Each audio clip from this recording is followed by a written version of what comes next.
You're saying that a contractor ni fundi ameomoka.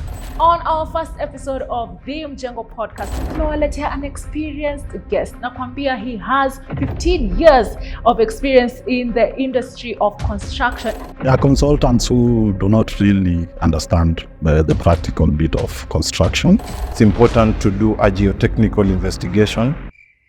Speak English. Geotechnical what? Unaweza kuwa uko intern, but unajua vitu mingi sana. Tuwezi taka kukuachilia. Nakwambia uko TikTok is just catching strays. What is this? Hata kama ni kujenga. What is this? Kazi chafu. But evidently he knows what he is doing. Anajulikana kama mtu wa kazi safi.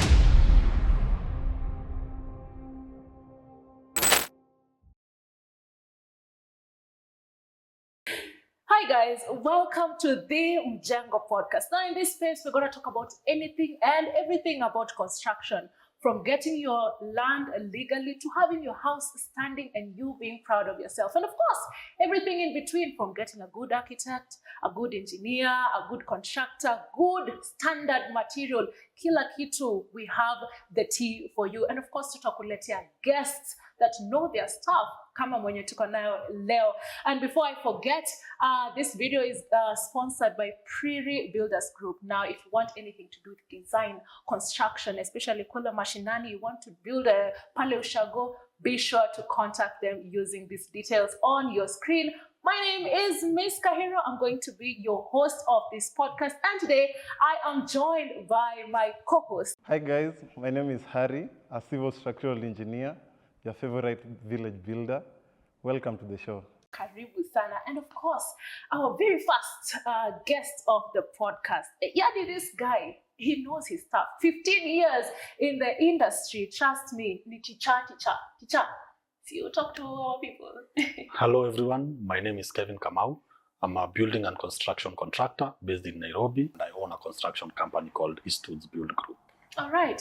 Kitu umesahau kutuambia is that your people call you Mr. Kazi Safi because kazi nayo anapiga safi. Now, teacher, niko na 500,000. Yes. Nimelipwa kama msanii, nimewekwa kwa billboard, wamenipatia ka 500k and I want to build a bungalow with just 500k. Is it possible? Yeah, it's possible. It all boils down to architectural design. You need an architectural design. Based on that, we can now know the cost of the project. But 500k somehow inaweza. Maybe not. Engineer. Yeah, depends with the vision that you have of the bungalow. Yes. Engineer. Inaweza na haiwezi. Nyumba ya matope inaweza. Nyumba ya matope ni nyumba, si ndio? Yes, nyumba ni nyumba. As long as you rent anymore, si ndio? Yes. Very nice. Yeah. Okay, to our guest today, Mr. Contractor. What exactly is the role of a contractor? Alafu in that same breath, Yes. Nisaidie na role ya architect, ya engineer na contractor, ndio to differentiate. And do I need all of them in my site? For the consultant parts, I'll leave it to Harry. But the role of a contractor is basically to ensure that what has been designed by the architect, the structural engineer, and also based on the cost, that is what is delivered. Yes. Okay. Yes, now on the professional bit, a structural engineer is a person who ensures that a building is standing. So basically the role of a structural engineer ni by the time unakuja kukaa hapa in this building or in any building, you can be sure that you are safe. An architect on the other end is the artist of the building. An architect ensures that the building that you are in, the space that you are in, you are comfortable in that space, you have enough ventilation, there is enough windows, the colors are as prescribed. So basically an architect is the artist, a structural engineer is the implementer. Okay. Then the contractor now merges the two. And not to forget, we have mechanical and electrical engineers who are very important in ensuring that the services that you need, the electricity, the plumbing works, all are within the building and are safe to use. Okay. Yeah. So, umesema architect is the artist. Artists uko very wanakuwa creative. So now if an architect akupatie mchoro a bit I don't want to say too creative, but kitu maybe haiwezi fanyika, what happens? Now, as a structural engineer, hapo ndio lazima ukue creative. So first of all, you can have a conversation with the architect about that. So inform the architect. Kwanza hakuna kitu yenye haiwezi fanyika. Hakuna kitu yenye haiwezi fanyika. All can be done, but at what cost? Hiyo ndio inakuwa the challenge. So you have to have a conversation with the architect and the client and know if both of them are ready to go that journey. If not, the architect can find, you yourself and the architect can find a clever way to go around that. Or if the client is willing to go that direction, well and good. Okay. Yes, but hakuna kitu haiwezi fanyika. All right. Contractor, sasa huu umepatiwa mchoro kidogo, unaona ni kama it's not making sense. What happens? Do you just continue with the project as it is? What do you do? Do you advise the client? So basically, as a contractor, you have the general knowledge of construction, Right. and you understand that construction can sometimes be over-designed, and some of the consultants may not have enough details in their drawings. So you have to advise the client, or you call for a meeting and discuss the basis, the problems that you are encountering, and then the consultants are going to make a decision on what is going to be done on the project. Okay. Yes. You've mentioned over-designing. Yani tu mtu ame-overdo. Yeah, there are consultants who do not really understand the practical bit of construction. So when they over-design, you advise the client, and the client will make the decision whether to look for another engineer or architect to do value engineering or redesigning based on what you have seen on the ground.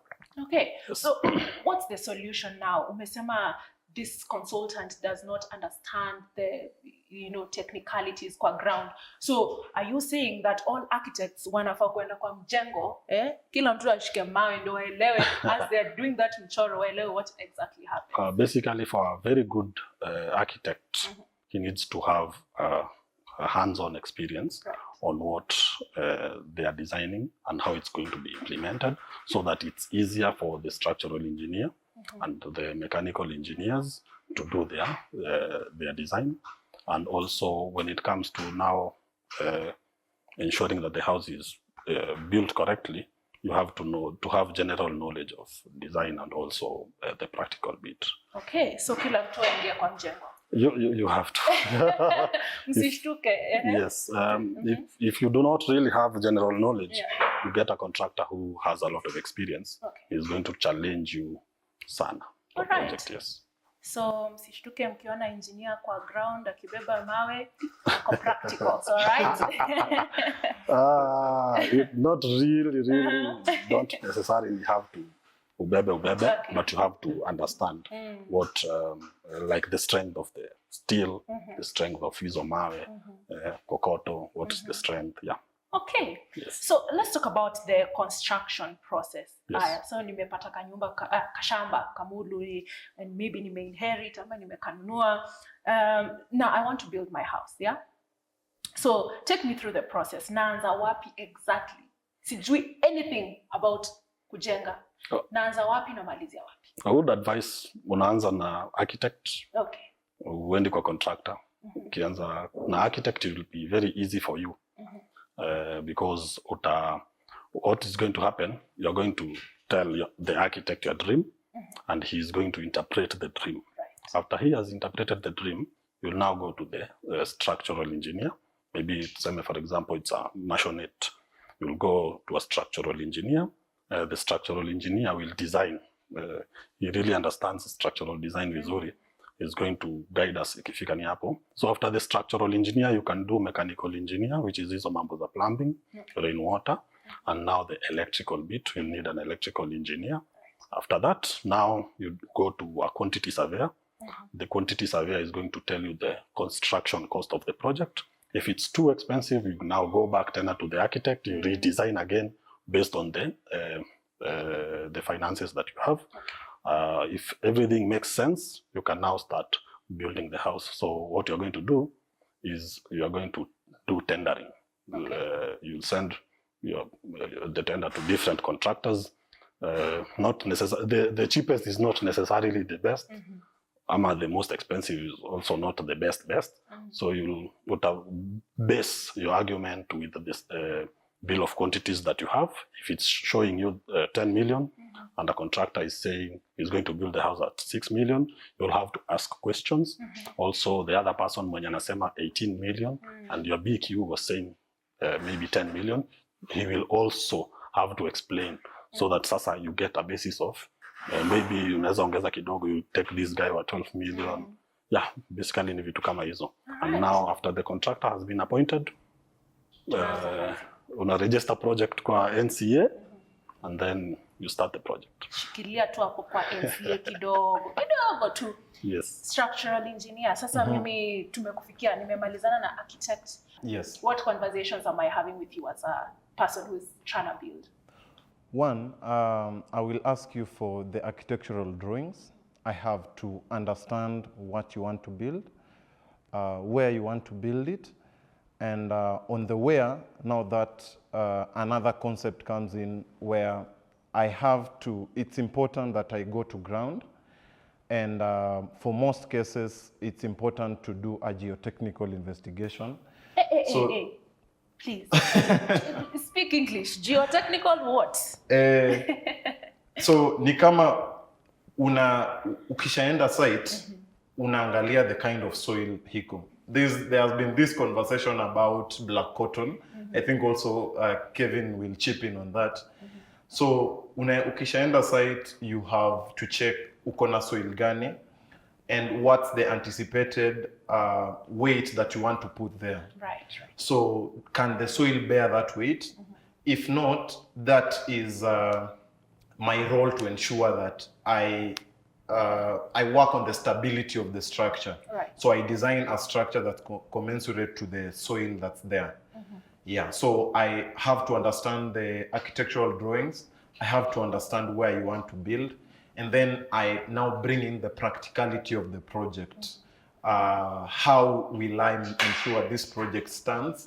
If, for example, this is a windy area, how do I ensure that that swimming pool that you have on the rooftop does not have water splashing around every time it's windy? All right. Yes. Okay, so now umesema geotechnical. All right. So hapo ndio tunaangalia the soil nini. Yes. So you're saying that hizi nyumba tumekuwa tukiona zikianguka ovyo ovyo, it might not be it might be sio engineer alifanya kazi mbaya ama ni contractor hakufanya kazi poa na mafundi wake. It could have been the soil which is the problem, right? Yes, but again remember there was someone who was supposed to check that soil. So huyo ndio tunafaa kublame. Yes, but usually when houses collapse, it can be due to a few reasons. Number one, it can be the client was negligible, such that the client didn't do their due diligence while acquiring the professionals. Right. Number two, it can be, and this has happened quite a number of times, where the client gets drawings, looks for a fundi, not a contractor, a fundi, gives them the drawings, and lets the fundi go on with the work. I'm using the name fundi because a fundi is not a contractor. A contractor is someone who understands how the process of construction goes. But a fundi is someone who wants to get their daily wage. Right. So a fundi is someone who knows how to implement, but is just after the daily wage. A contractor is someone registered by the National Construction Authority and knows exactly what they are doing. So you're saying that a contractor ni fundi ameomoka. Maybe contractor atuambie. A contractor basically is a person who has enough experience, hands-on experience. He understands how to build different structures. Sisi Kenya tunasemanga ni contractors, but bado kabisa hatujafika pale because you also need machinery. Machinery ni one of the bases that zinaonyesha when ni contractor. Also, you have to be registered under ISO construction authorities. You have to have uko na team yenye iko employed permanently in your company that ensures that the project is done in accordance to what has been stated by the consultants. All right. Yes. You also need to understand that kuna construction code. Who you follow construction code, so you don't just start building. You follow construction procedures that have been stated by the government. Okay. Yes. Now, speaking of government and following the law, talk to me about easy approvals zenye mtu anafaa kuwa nazo. Again, back to our example. Yes. Sasa have acquired land. Nimeongea na you guys, from the architect to the structural engineer to the contractor. Now the approvals, yeah? Mimi yenye tunajua mimi ni NEMA. That's the only one I know about. Please.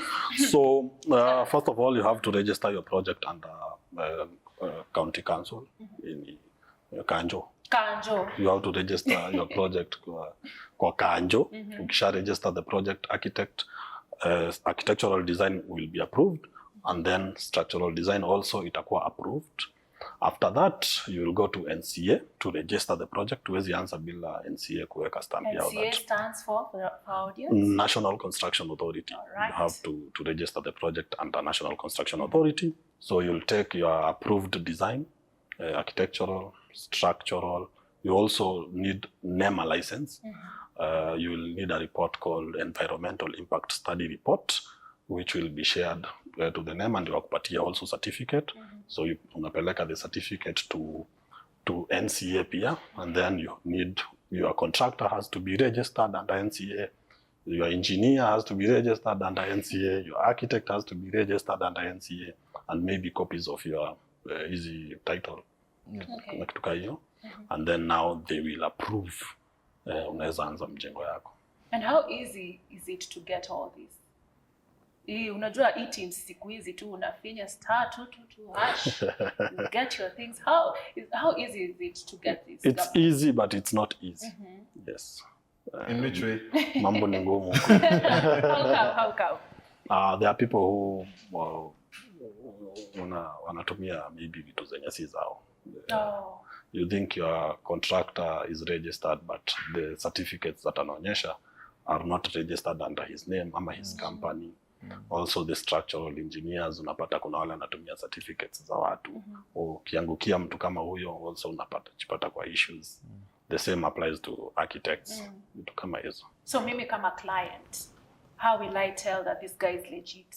Do I have to ask for this certificate? You have to atakueleza vizuri, because you have to do your you have to do your due diligence. There are people who have very sweet words. Wanaweza kukuingiza. Umewaita marketers huko nje. We had a very long discussion, and you call these people marketers. Watu wa PR. Kuna watu wazuri sana who know how to market their jobs. But all in all, unapata they do not have construction background ama education. So that's my job as a client to ask for this forms from you. Your consultants. My consultant. Wewe unatafuta consultant. Okay. If I may take you back a bit. Yes. As a contractor, I'm sure you've come across house designs that are sold on the street. Yes. Either online or literally on the street. Yes. What's your experience with such house designs? Because I understand they will be cheaper than getting an architect. Yes. What's your experience with them? Is it something you would recommend? I would not really recommend because it's a changing world, and people have different tastes. So when you're going to the streets, it means you are not going to meet your taste.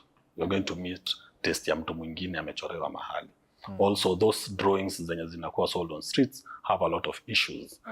Maybe they do not have structural design. Umepewa tu the house, unaona ni smart and you want that house. But also you'll also need kwenda tu kwa structural engineer.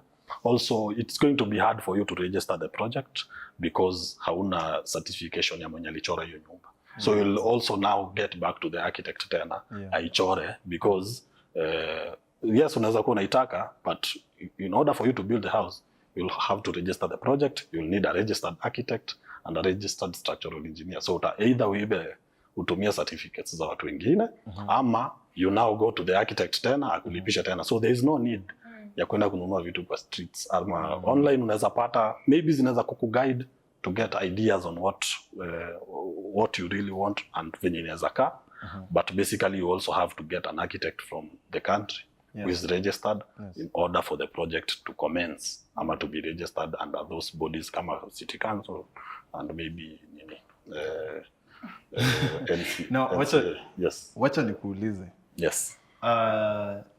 This guy who ameenda akaimba wimbo, akaitwa shows 2-3, akona 400,000 na yeye dream yake ilikuwa kujenga nyumba. Yes. This man cannot afford an architect. He afford structural engineer. What would be your advice to such a person, and yet they really want to build a house? 400,000 anataka kujenga nyumba gani? You know there are houses, 400,000 unaweza pata ni 2 rooms. Maybe unaweza chukua funding hapo, maybe ushago. But you want a mansionette 5 bedroom. I think it's not going to be enough. You'll need to look for a consultant, whether you like it or don't, or you don't like it. So if 400,000 unaweza kuwa umeangukia, usirush. You know, maybe unaweza kuwa umeangukia hiyo 400,000. My advice would be maybe hiyo 400,000 weka kando 100,000, you can get good people, maybe hawana kazi na wakuchorea vitu mzuri with 100,000.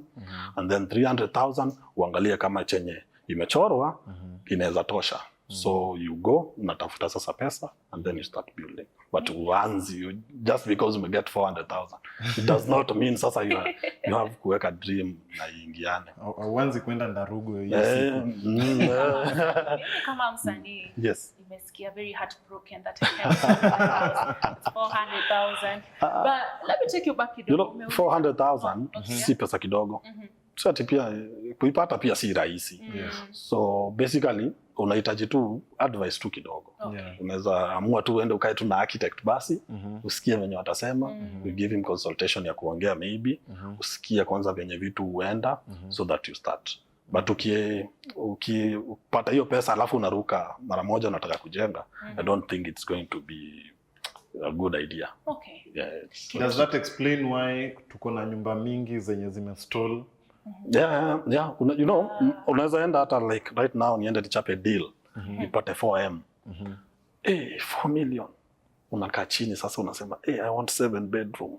7 bedroom, all bedrooms and suite. All bedrooms ziko na choo na bafu, vitu kama hizo. Big windows, high ceiling. Unaona? Hiyo dream unaisell kwa architect. Architect anaichora. Akishaichora sasa unafaa uende kwa QS akwambie budget. Unaweza pata now the budget ni ya 15 million but you only have 4 million. So your dreams pia inabidi ucheze nazo. If you go ahead and start, inamaanisha your project is going to stall. For years. Maybe kama ni madeal hizo za haraka mara moja, it's going to stall for years. For people wenye wanafanya business, kustall haimaanishi it's a bad thing. It's not a bad thing. You can do your project, unaweza jenga maybe foundation, usimame even for 2 years, 3 years, if it was done correctly. If it was done na shortcuts, utabidi tena utoe foundation uanze tena. So if you do the right thing, whether umefanya foundation ukasimama, umefanya walling ukasimama, it is still okay. You've also seen hata Dubai, there are projects that stall even for 10 years.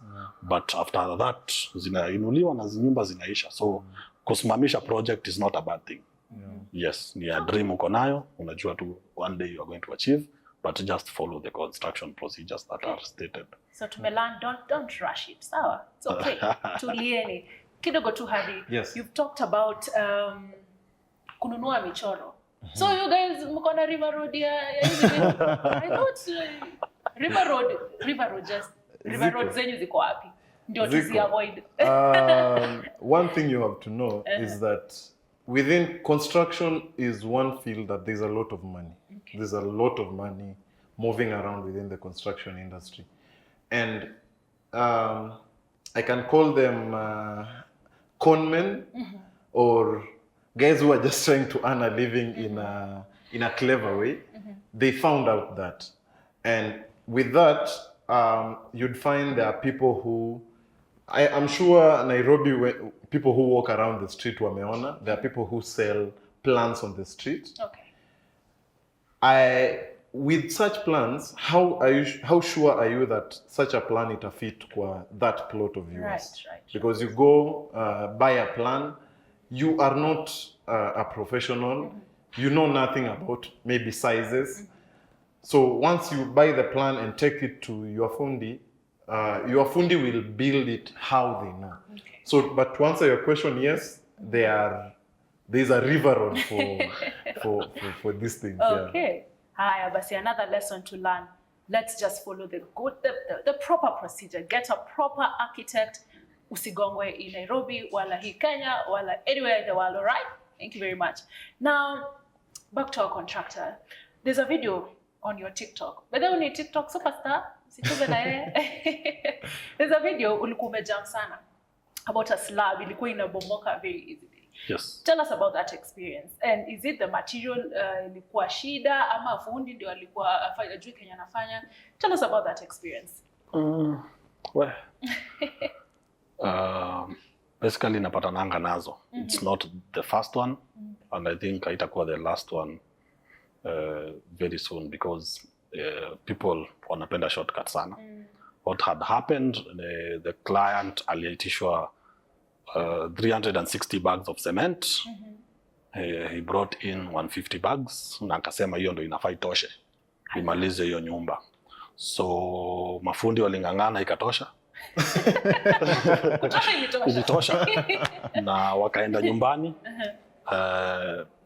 A month later mvua ikinyesha inaingia kwa nyumba, slab ina vibrate, akasik for professional advice na professional advice ilikuwa kubomoa. So akaenda hasara tena. So the professional advisor was you now? Yeah, niliingia. I had to look. I advised him and then ikabidi atafute structural engineer. Nikamtumia structural engineer naweza redesign the whole slab. Ika redesigniwa tena the structural bit. Tukakuja tena, tukaweka formwork, tukakoroga na sasa the 360 bags. Okay. So the 150 bags zilikunywa maji. And the kokoto and mchanga zote zilipotelea tu. So basically you have to look for consultants na watu wanajielewa so that inakam rahisi but it's not. So it's clearly here it's not even about the money because at the end of the day alijoa hiyo hizo 360. Yes. So clients tu wasikize professionals. Yes. And pia nilipia labor ilikuwa like 3 times because kulikuwa na kubomoa, kulikuwa na kufunga na kukoroga tena. So ilikuwa expensive kwake because yeye aliamua kukata kona. Clients, usikate kona tafadhali. Paid yearly 3 times. That's a lot of money. We were discussing hapa na Priel construction. And kuna shida kidogo. He was telling me Bungoma there is only cement which iko na class 22.5 strength ya 22.5. Class, sorry? It's the cement the cement strength. The cement strength ni ya 22.5 na hiyo ndio iko huko. Okay. I think it's because it's cheaper. But it should not be used kutengeneza maybe kukoroga nyumba. Maybe concrete works. Inafaa kujenga maybe mawe peke yake, brickworks peke yake. But watu wanaitumia. So because they don't have the knowledge. If you get a proper contractor for structural purposes, some construction, maybe concrete works, they use 42.5. Kuna cement iko na strength ya 42.5. And kuna ingine iko na strength ya 32.5. So from 32.5 going up, depending on the advice ya structural engineer, inakuanga sawa. So basically ni knowledge wenye wanafanya huko hawana. Unaona? And it's not that the 22.5 is illegal. Right. It's not illegal cement, it's legal. Just for another job. Yes, but for a different purpose. Okay. So please highlight the purposes again. Yeah, the weaker cement. hiyo ilikuwa not the weaker, Sorry. but it's supposed to be used for brickworks, maybe kujenga mawe, and not for structural purposes. Right. Yes. Okay, and so who is advising? Ni wewe uta advise the client, the structural engineer, to get the stronger cement? So this one time I was in Bungoma and I went to a hardware and we were trying to buy cement and the client was told that tuko na Bamburi. I know I'm mentioning a brand, but tuko na Bamburi. And you know, there's a notion about brands. Right. But in real sense, that cement, it's actually written on not for structural purposes. Okay. But since maybe it's cheaper, and I think the cement companies can take up this and advise and give more awareness about the different types of cement. Because we have the 22.5. The 22.5 is masonry cement used to build blocks and plaster only. Okay. Then we have 32.5. Then we have 42.5. Now, as you do your construction, that is now the reason you need a structural engineer. Right. Because for you as a lay person, you may not understand these types of cement, where to use what. And as you see, one is cheaper, another one is slightly more expensive. But if each one of them is used correctly, you end up with a good building. Right. But watu wangu wa Bungoma, mjichunge na 22.5. Yeah. Okay. So there is also something like you can take vitu kama chuma to the lab. Yeah. And you una test for tensile strength. Kama inafikisha tensile strength in structural engineer anataka. If you do that, utakuwa umefanya quality control sana for your project. The contractor? Yes, the contractor ama client anachukua ya contractor. Kama ni D8, D10, D12 pieces za 1 meter, takes them to the lab and then zinaangaliwa kama ziko na ile strength yenye inafaa. Ukifanya hivyo, you'll know the correct company ama the company that wanna manufacture the best ama the quality steel. Let me ask Kevin. Sai kwa construction industry ya Kenya, without mentioning names. Yes. Kuna chuma zenye hazifiki quality inatakikana? Yes. Ziko. Na si kidogo. I will not mention but ziko. Only that sasa huwezi anza kusema ati you stick to lane yako. I'm not the government, nianze sasa kusema huyu na huyu na huyu. Yes. If wanapatikana ama kebs ina control, waende waangalie, wapime tensile strength, kama ziko sawa, waendelee kumanufacture. If not, wanaweza sasa fanywa. So watu wajichunge. Kujichunga tu. Kujichunga tu.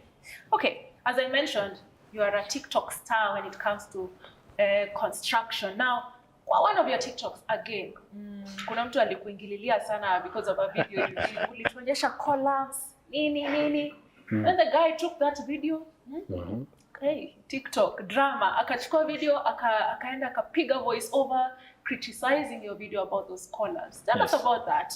Na kwa you responded to that. Yes, I did. Critique. Yes, I did. Na ukamwita quack. Yeah. Legit. Because I understand what he's talking about. It's my project. I have the architectural design. I have the structural design. I have also signed contract with my clients. Right. I cannot change anything, but I can advise. Unaona? So the structural nini ilikuwa sawa, but this person aliamua tu kuenda kuonekana anajua ama kutafuta following, you know. When you criticize, napatanga pia following haraka. Because alipata, iliinuka. But generally, the project was okay. Yeah. Ilikuwa imefanywa na structural engineer wawili. Wa kwanza alifanya, and then ikapatikana hayuko registered. The second structural engineer aka design, na yeye ndo alitupatia chenye tulikuwa tunatumia. And the reinforcements that were placed zilikuwa based on what ameona the load ya nyumba iko, and where the positioning of the columns ilikuwa positioned strategically in accordance to maybe load ya huko juu mali inatoka, and not maybe ground floor. Right. Yes. So this person wouldn't know that because Hannah what you're using? Yeah. Anatafuta content. Okay. And wako wengi.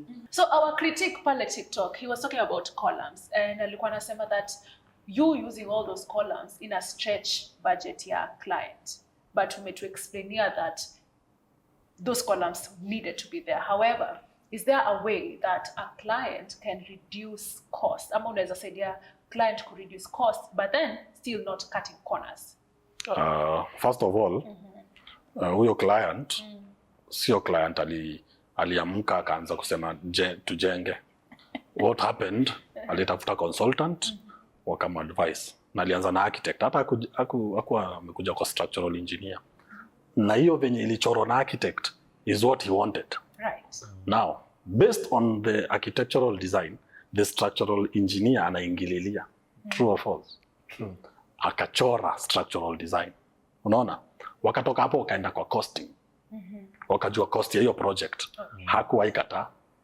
Alikuwa anajua hii nyumba it's going to cost me 42 million. Surprise. Sio surprise. Unaona? And hizi nyumba za corners, you can see yenyewe it's a big house. Yeah, it's around 400 square meter ground floor.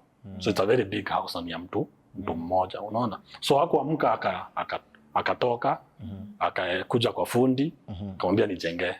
Alienda kwanza kwa consultants, alafu akatafuta contractor mwenye anajielewa. Sikuji kumadvise, toa hii, toa ile. Mimi naangalia iko sawa. That is what tunajenga, unaona? So the client is okay. And if the building was going to be expensive, ama is expensive, angerudi kwa drawing board. Right. Ambie consultants, hello, hii nyumba ni expensive. The QS has said it's going to cost me maybe 42 million. Wewe, I have a budget of 20 million. And then the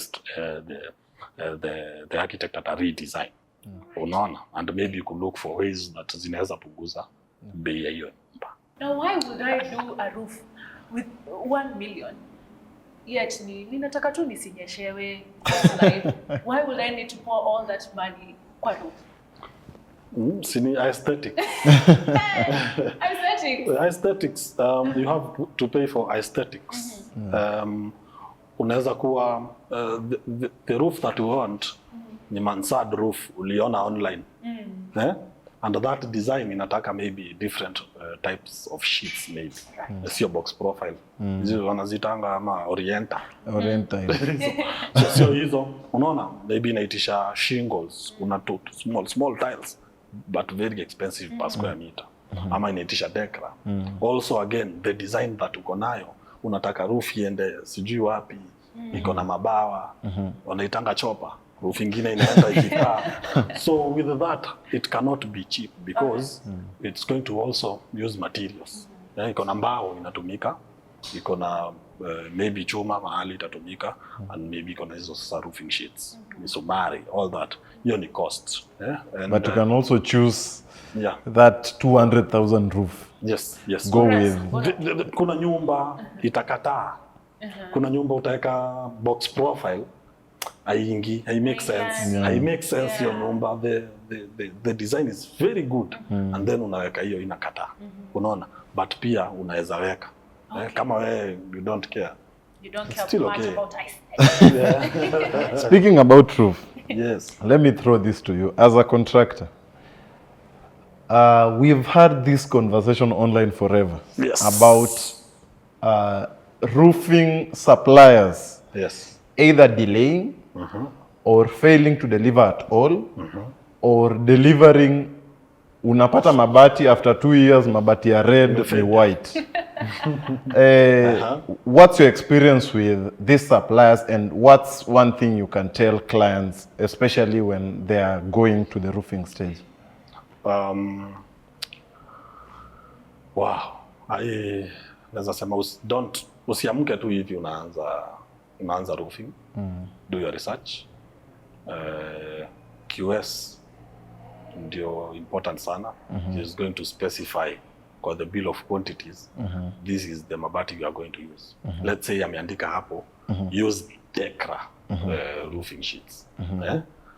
Now kishajua ni hiyo, you go to manufacturers kadhaa. Unawaangalia, you check their track record, do your due diligence, angalia what they have been doing, quality of material, take samples, bring the samples to site, let consultants advise kama is it okay, kombaya, mguze uzo labda hizo mawe hivi wasikie kama zinamwagika, you know, unaweza weka dekra and then after 1 year inakaa plain sheet hizi. Hiyo stone coat imetoka yote, inakaa chini, mnakaa with your consultants, sample imefika site, iangaliwe is it okay, wa test quality. Wakipata iko poa, you can now go and buy the mabati. So samples are very, very important. Yeah. Usiamke unaenda kununua tu. Sana hizo finishing from sasa roof. Kuweka madirisha, kuweka tiles, kupaka rangi. Hizo ni vitu zenye sasa ni mwisho kabisa. You have to have samples first and now uanze sasa kuziplace, because ukiplace zinaweza katana hata na the main structure. Speaking about madirisha. Yes. Kwa nini Wakenya wanaogopa madirisha kubwa? Na hizo ndizo Juu kila it's very beautiful on the drawing. Architect has done a beautiful design with very big windows. Ikifika kwa ground, ikiwa dirisha ya choo kwa sitting room. Yes. Why do Kenyans fear large windows, and how can I achieve this beautiful house with a large window but still secure? One of them ni cost. Chuma si pesa kidogo. Unaona? A big window ni a bit itahitaji vitu mingi. The second thing ni kukatize tu hapo kidogo. Yes. Is it true that there are people who say when you do a large window, yes, you are saving on cost? In the sense that kuna watu who believe if you do a large window, then hiyo wall ingekuwa hapo na plaster na paint, you've saved. Is that theory true? Compare this. Umeweka sasa dirisha kubwa, iko na chuma, iko na grill, iko na glass, iko na paint. Hiyo nini iko na paint pia. Unaona? So na si paint kia nini, iko na special paint yake. Yeah. So it's actually expensive kidogo. Not sana, because umetoa ukuta. Say umetoa ukuta ingekucost 50,000, umeweka dirisha size yenye inakula 70,000. So ni more but si sana. Okay. But Wakenya wanaogopa large windows. Wanaogopa ni because of security. When ndio wa kwanza mulinunua shamba, nataja Kamulu sana. Kamulu ndio home. Shout out to Mzai. So umejenga Kamulu and you are the first person huko. So for security purposes unahitaji kitu strong. Unaona? So ukiweka ndogo, at least security inaongezeka kidogo. Also cost yake venye tumeongea, itabidi sasa we reinforce sana ndio ikuwe secure. But those people wenye wanajenga kwa gated communities, kuna boundary walls, they don't necessarily need kufanya vitu hizo extreme. Because you can have vitu kama vibration sensors. Tukiguza tu dirisha hivi, alarm imewaka. Unaona? You can have security lights nje vizuri, tukitokea inawaka. You know, vitu kama hizo. Alarm system, na msetu anajua naso anafanyanga vitu zinaitwa automation. Yes. So hizo automation unaweza zifanya and ikupatie pia security nzuri. You don't necessarily have to kukuwa na wasiwasi of having very large windows because of security. Haya, let's address the client themselves. Mimi niko na shamba, again back to our shamba in Kamulu. Sasa hii process tumeenda vizuri sana. Yes. So now, lakini nimekuja na high hopes. Yes. Me, I have my capacity. Mimi nimekupatia deal with the fundis, uende ununue materials. Me, I've done my job. So I've given you the money. Yes. So I'm expecting things should be smooth, right? Yes. No. The answer is no. Because kuna mashida zitakuja, no? So the question is, yes, mimi kama client, what are the mashidas I should be expecting, yeah? During the Mjengo? Najua haitakuwa hallelujah the whole time. What are some of the problems that I should be expecting? And you as the contractor, what are the things you do to avoid these problems from happening? Most of our problems that I encounter ni due to changes. Ukifika uone room ni ndogo unataka kubomoa, ongezee size, most shida zitaanzia hapo. And not maybe upate ule contractor uko na yeye ameanza kukata corners. Upate maybe what was designed ni too big na ukwa umevuruta futi ukajua. Maybe ama ni too small. Juzi I was talking about washroom. Kuna watu wana design waka washroom kadogo sana. Nyumba ina kucost 12 million lakini designing a toilet ni shida. Hata kuiplace, how to place your bathtub ama vitu kama hizo inakuwa shida sana. So vitu kama hizo, if the design kidogo ilikuwa na tashwish and you never noted, uta note kwa ground. If the person you have employed to build the house also akona issues, I understand maybe what unataka, utakuwa bado na mashida. If your consultants kidogo wanakupeleka hivi, nimefukuzwa site juu ya consultants. The cases nimefukuzwa kidogo juu mimi naitisha na kama mimi ndio mbaya. Yeah, vitu kama hizo. So challenges ziko, but try as much as possible kwa paper address issues zako sana, kwa ground itakuwa easy. You mentioned address them kwa paper first. Bafu. Yani pia kwa nyumba za nyumba yangu, yani I can get someone who is building for me akabafu kama zile za bed sitters kakonde hivi. Yeah, boils down to design. Ikishachorwa kaa chini na huyo mtu niambie hii room inatoshana aje. Unasema hii inafika vitu kama hizo. With your experience, what do you think is the best way for a client to understand perspective ya size ya nyumba at the point of design? So isikue I have designed the house, nimeipenda, but wewe kama contractor siku unajenga na kuambia Kevin, hii sitting room si yenye nilitaka. What do you think is the best way for a client kuelewa size? Chukua, anaweza buy laser, kaleza ama tape measure. And then sasa pale kwa bedroom anaingia na bibi anamwambia sasa hebu vuruta, naweza taka ifike hapo. Unaona aje? Haya pita hivyo. Hapo ni foot mita ngapi? Oh, hivi ndio wamesema. Inakaa iko sawa. Hiyo ndio the easiest route. And then unaweza pia kutengeneza hizo 3D renders na hizo walk through. Iko na walk through ama mtu anayeko kwa sitting room tembea, hiyo perspective inapatikana. So I think what you're talking about pia, that means as an industry, we should embrace technology sana, because nimeona that abroad sana we have guys who are using technology to make sure the client understands and feels the space before breaking ground. Yes.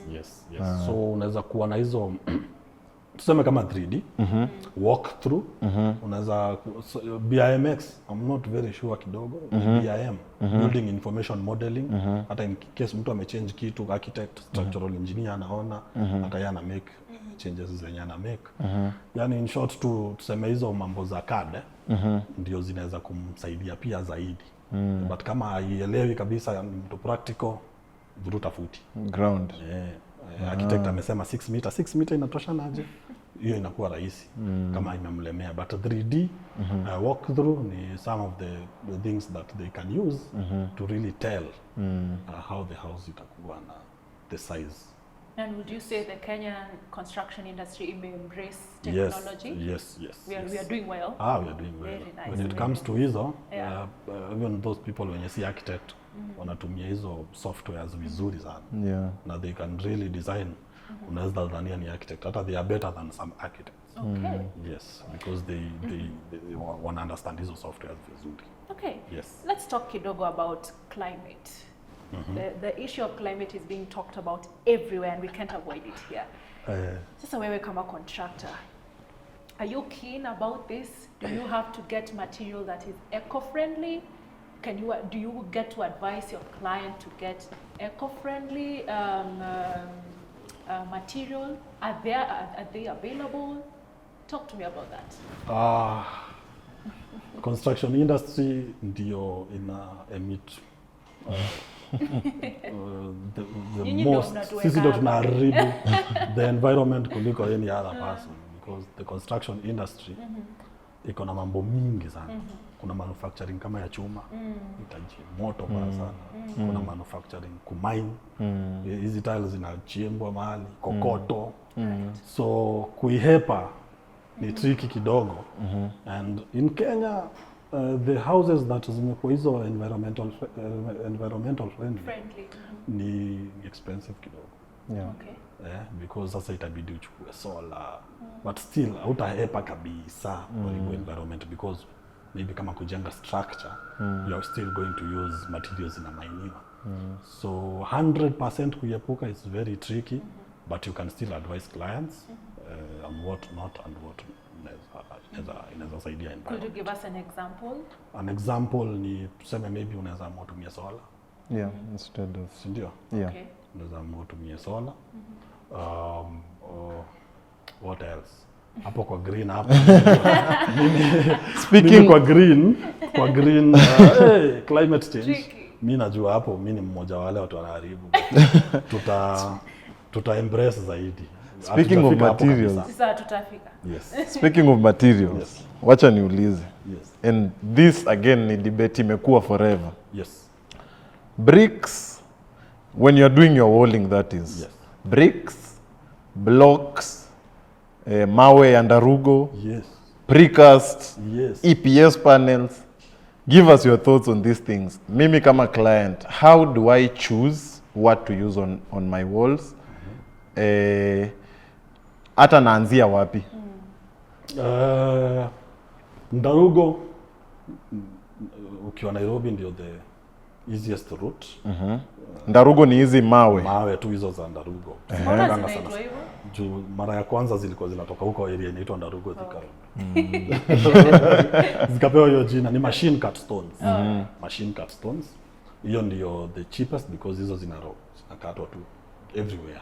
But kuna other quarries around the country. For places, for example, I was doing a house side za Homa Bay.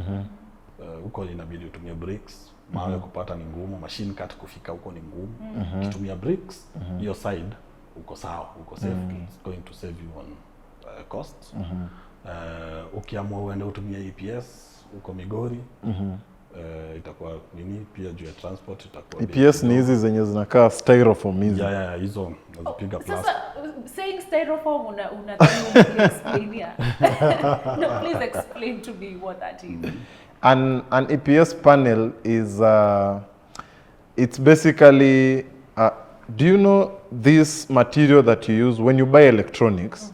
There's this material that's used to hold the electronic together. Right. So such kind of a material is manufactured and added on other components and used for walling. Okay.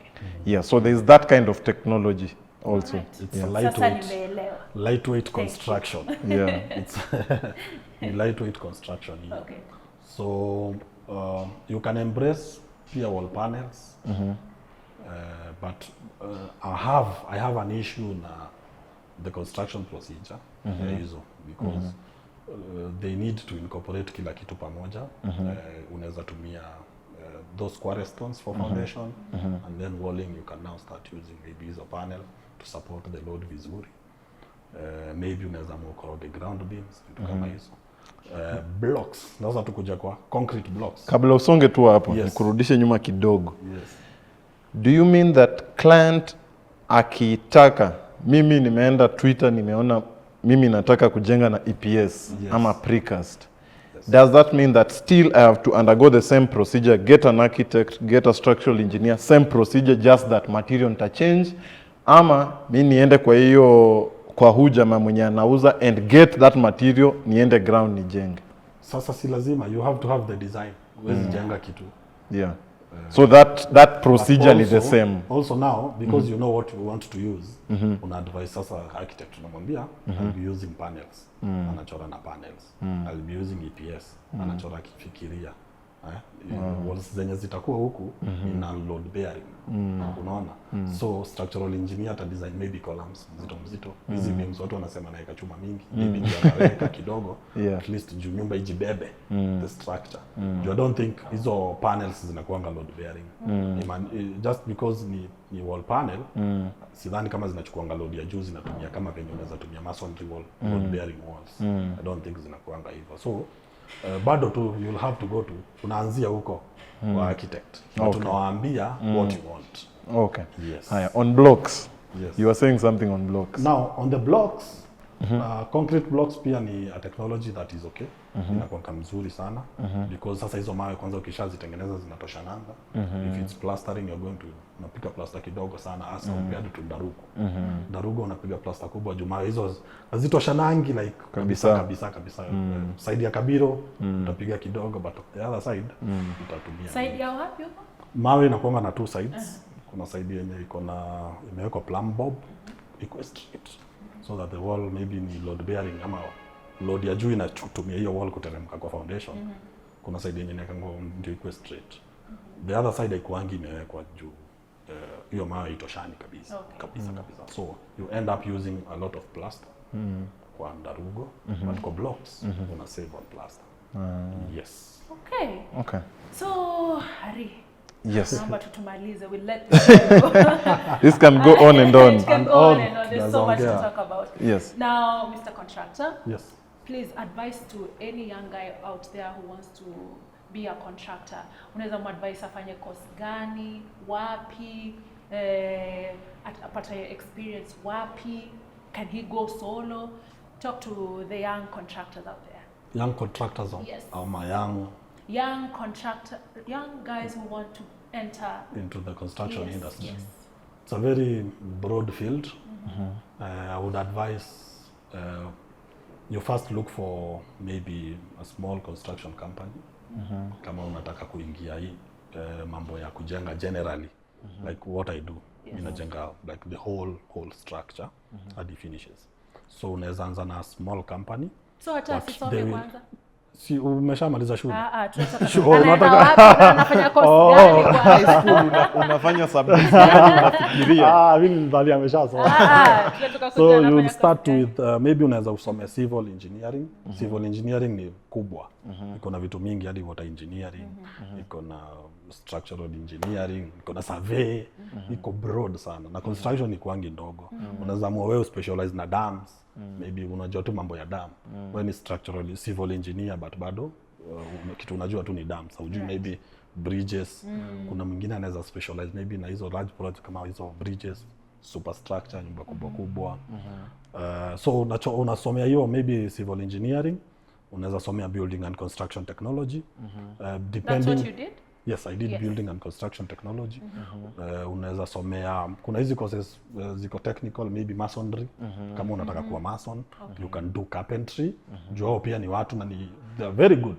They are very good carpenters. Now this good carpenters mtu akitaka kuwa carpenter haendi tu kuanza. It's good to go to school, technical school and learn that. Juu tools kama za kukata. Kuna different tools za different purposes. Yes. Ni kukata tu lakini kuna different. Kuna blades tofauti. Hizi vitu sana zinapatikana shule. So that ukipata challenge unajua naweza isolve na kitu fulani. So it's good kupata hizo knowledge ya shule, technical knowledge. Unaona?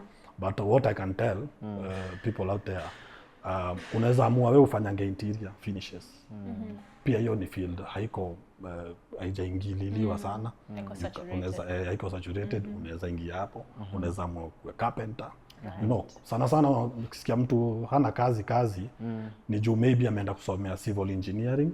He wants to be absorbed kwa kampuni kubwa and already ziko na watu wenye wamefanya hapo for so long and they are trusted by the main guys, maybe the owners of the companies. So ukiingia kwa more technical bit, you're going to be absorbed kwa industry very fast. By technical you mean the hands-on kama mtu anataka kuingia hands-on inaweza kuwa rahisi kwake. And then sasa unaweza enda maybe uki-upgrade. Ukiamua unataka professional side also, it's also good. But sasa kuingia kwa hiyo industry ni a bit tricky nowadays as compared to some years back because already iko saturated na lakini bado you can still bora uko na ma-design, uko na ma-ideas. Unaweza penya anywhere. You can be a professional engineer. Unaweza be employed kama engineer. You can be employed kama clerk of works. You can be employed kama surveyor, site engineer, so unaweza kuwa project manager. So industry ya construction ni broad, unaweza ingia tu, but wale watu kidogo na feel wanaweza ingia haraka zaidi ni those technical people. One last question. Yes. Interns wanafaa kulipwa? Swali hili. Swali nzito. Especially sisi tunaongelea construction. Ina depend. Anaweza kuwa ni intern, but anajituma sana. Maybe hata anaonyesha fundi venye atafanya. Anamwambia hii ni wrong, ana correct maybe. Unaona huyu jamaa yenyewe ako na interest ya hii. Huyo sana sana unapata inabidi umpe tu kitu. Juu anasaidia. Jamaa akikuja site na amesimama, yeye ni engineer, amekaa huko kwa ofisi, akuji azunguki, inakuwa tricky kiasi. Juu lazima unajua unapata kulingana na chenye For sure. kidogo tu Zunguka upewe kitu. Kidogo tu juu una train, I'd say unatrainiwa kulingana na venye huko. Unaweza kuwa uko intern but unajua vitu mingi sana. Tuwezi taka kukuachilia. Maybe naweza pata project ni kuweke. Yani pea mtu reason ya kukuretain. Yeah. And this cuts across kwa all industries, Yes, not just yes, construction. yes. Jitume tu. Get something. There's a project nilikuwa nimwambia earlier. I have employed a guy nilikuwa na train. But bado nasumbuka kumtrain bado. It's not easy like Okay. I think Harry, tuseme tu tumemaliza. So Mr. Kamau, please tell our audience today penye wanaweza kupata for work, your TikTok account, jiuze. So on social media accounts, mimi naitwa Kevin Kamau Mushai on all social media platforms. Kuna email zangu ziko hapo. And also kuna namba zangu kwa some social media accounts. Unaweza nipigia direct if you need any construction services. Okay. Yes. Thank you so much for tuning in to our very first episode of the Mjengo podcast. You have been with our guest, Kevin Mushai, super contractor, and my co-host, Harry. Thank you so much for joining us today. And tukutane in the next video. Keep it locked here at the Mjengo podcast. Remember, if you have any questions, zieke hapo down below in the comment section and we'll make sure to answer you in the next video. Like, share, subscribe. Sawa sawa. I'll see you in the next video.